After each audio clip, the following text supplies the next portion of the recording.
What's up, everyone? In this video, we're going to be talking about all the reasons that you should be using a 529 plan to save for your kids' college education.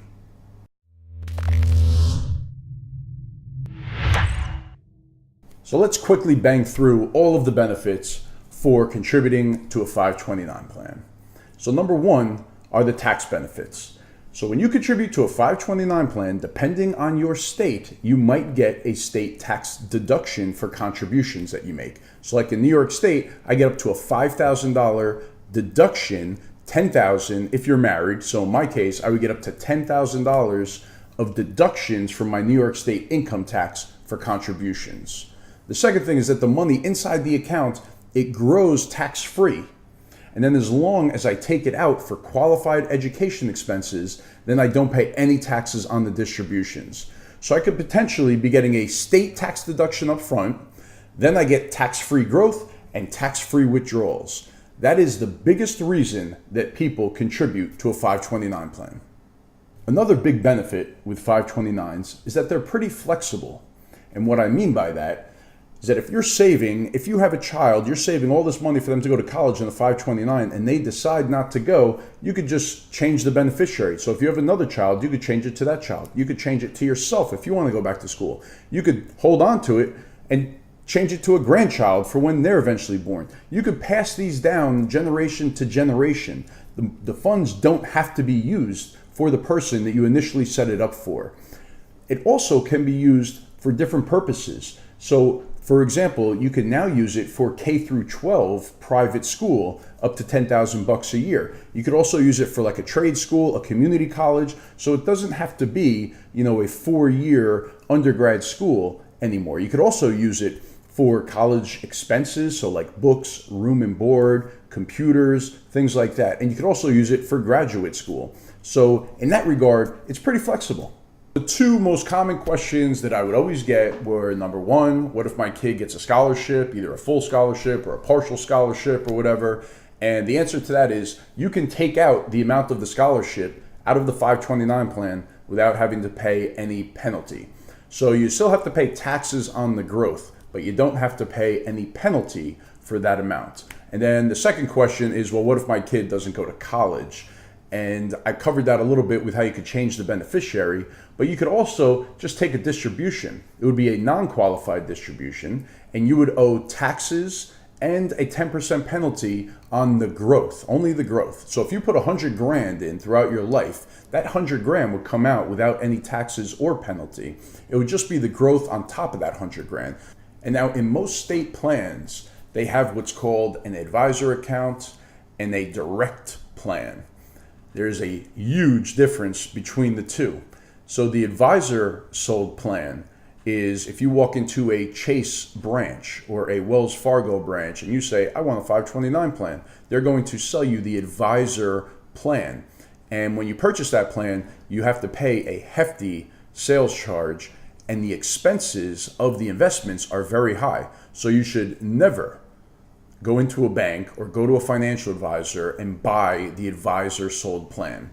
What you should do instead is get the direct plan. So in New York State, it's Vanguard that has a direct plan, and you set it up directly through the Vanguard website, and it's simple and it's painless, and there's no, commission. There's no big upfront sales charge on it. And the expense ratio, the cost of the actual investments inside the 529 plan are very low. So that is the way that you want to go. And if you have a good financial advisor, a fiduciary financial advisor, then they will help you set that up as part of their package of financial advice that they give to you without having to put you in the advisor sold plan where you pay these hefty fees.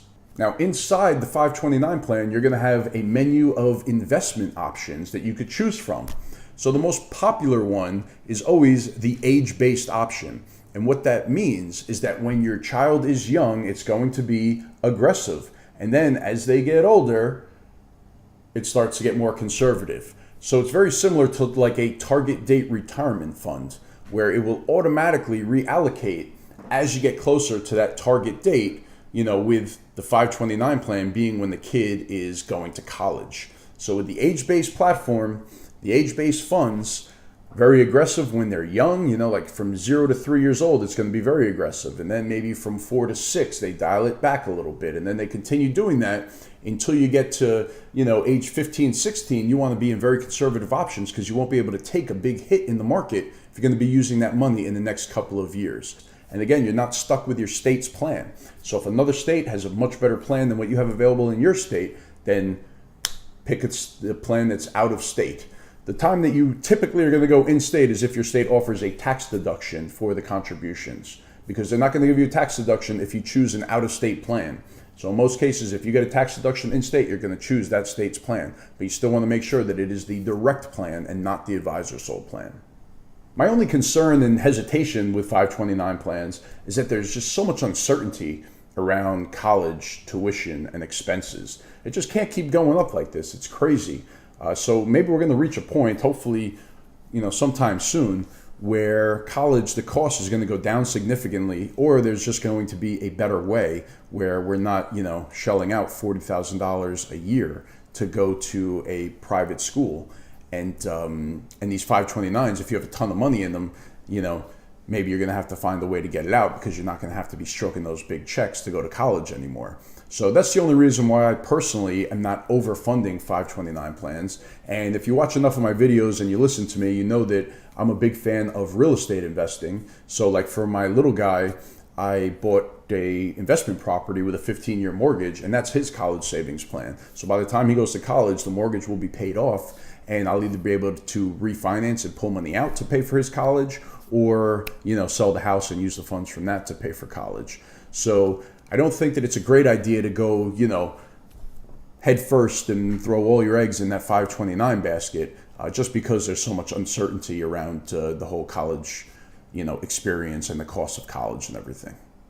All right, that's it for my quick tips on 529 plans. Please like this video, subscribe to the channel if you have not already, hit the little bell on there so you get notified anytime I create a new video. I'll see you all again soon. Check out schoolofpersonalfinance.com. I got tons of content out there. Talk to you. See you soon. Thanks.